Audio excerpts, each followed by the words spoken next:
வணக்கம் நண்பர்களே. நம்ம வீட்டு அஞ்சரை பெட்டியில் இருக்கக்கூடிய சின்னஞ்சிறு விதைகள் பல பெரிய மருத்துவ குணங்களை ஒளிச்சு வச்சுட்டுருக்குன்னு சொன்னால் நீங்கள் நம்புவீங்களா? ஆமாங்க.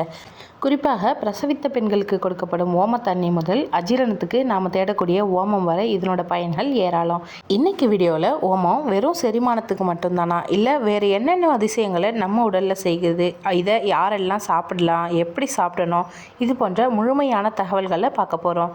வாங்க வீடியோக்குள்ளே போகலாம். வீடியோவை ஸ்கிப் பண்ணாமல் கடைசி வரைக்கும் பாருங்கள். முதல்ல நாம் ஓமத்தில் என்ன இருக்குதுன்னு பார்க்கலாம். ஓமத்தில் தைமோல் அப்படிங்கிற மிக முக்கியமான எண்ணெய் பொருள் இருக்குது. இதுதான் அதன் காரமான வாசனைக்கும் மருத்துவ குணத்திற்கும் முக்கியமான காரணம்.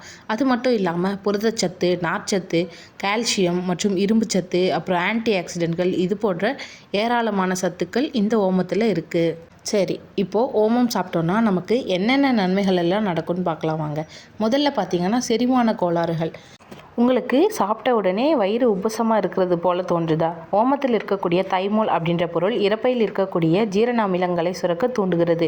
இதனால் வாயு தொல்லை, அஜீரணம் மற்றும் மலச்சிக்கலை உடனடியாக சரி செய்யும். அடுத்ததாக பார்த்தீங்கன்னா, நெஞ்சு சளி அல்லது விடாத இருமல் இருந்துச்சுன்னா ஓமத்தை லேசாக வறுத்து ஒரு துணியில் கட்டி அதோட வாசனையை நுகர்ந்து பார்த்தால் மூக்கடைப்பு நீங்கும்.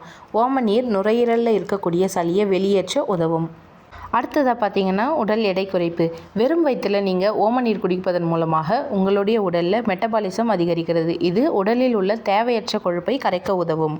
அடுத்ததாக பார்த்தீங்கன்னா, பெண்களுக்கு மாதவிடாய் காலங்களில் ஏற்படக்கூடிய வயிற்று வலிக்கு இந்த ஓம நீர் ஒரு சிறந்த இயற்கை மருந்தாக செயல்பட்டு வருகிறது. அடுத்ததாக பார்த்தீங்கன்னா, பல்வலி மற்றும் வாய் துர்நாற்றம் போன்ற பிரச்சனைகளை இந்த ஓமம் சரி செய்து. பல்வலி இருக்கிற இடத்துல ஓம எண்ணெயை ஒரு பஞ்சில் நனைத்து வச்சிங்கன்னா வலி குறையும்.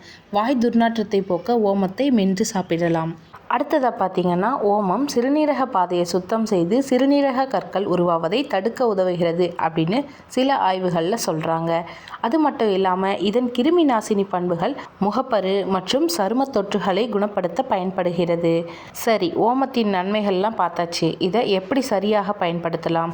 ஒரு ஸ்பூன் ஓமத்தை இரவு முழுவதும் தண்ணீரில் ஊற வைத்து காலையில் கொதிக்க வச்சு வடிகட்டி குடிக்கலாம். அடுத்ததாக வறுத்த ஓமம், சீரகம், கருப்பு உப்பு சேர்த்து பொடி செய்து மோர் இல்லைன்னா வெதுவெதுப்பான நீரில் கலந்து குடிக்கலாம். அது மட்டும் இல்லாமல் சளி தொந்தரவுக்கு ஓமத்தை நெருப்பில் போட்டு அதன் புகையை சுவாசிக்கலாம். ஓமத்தை எப்படி சாப்பிடணும்னு பார்த்தோம். இப்போது யாரெல்லாம் தவிர்க்க வேண்டும்? நல்லது அப்படின்னாலுமே அளவுக்கு மிஞ்சினால் அமிர்தமும் நஞ்சு தான். அதிகமாக சாப்பிடக்கூடாது. இது உடலில் வெப்பத்தை உண்டாக்கும். அதனால் நெஞ்செரிச்சல் ஏற்படலாம். இந்த ஓமம் பார்த்திங்கன்னா கர்ப்பப்பை சூட்டை அதிகரிக்கும். இதனால் மருத்துவர்கள் ஆலோசனை இல்லாமல் கர்ப்பிணி பெண்கள் இதை எடுப்பதை தவிர்க்கலாம். முக்கியமாக அறுவை சிகிச்சை செய்து கொள்ள போகிறவங்க 2 வாரங்களுக்கு முன்னாடியே ஓமத்தை தவிர்க்க வேண்டும். இது இரத்த உறைதலை பாதிக்கும். இவ்வளவு நன்மைகள் கொண்ட ஓமத்தை உங்கள் அன்றாட உணவில் சேர்த்துக்கொள்ளுங்கள்.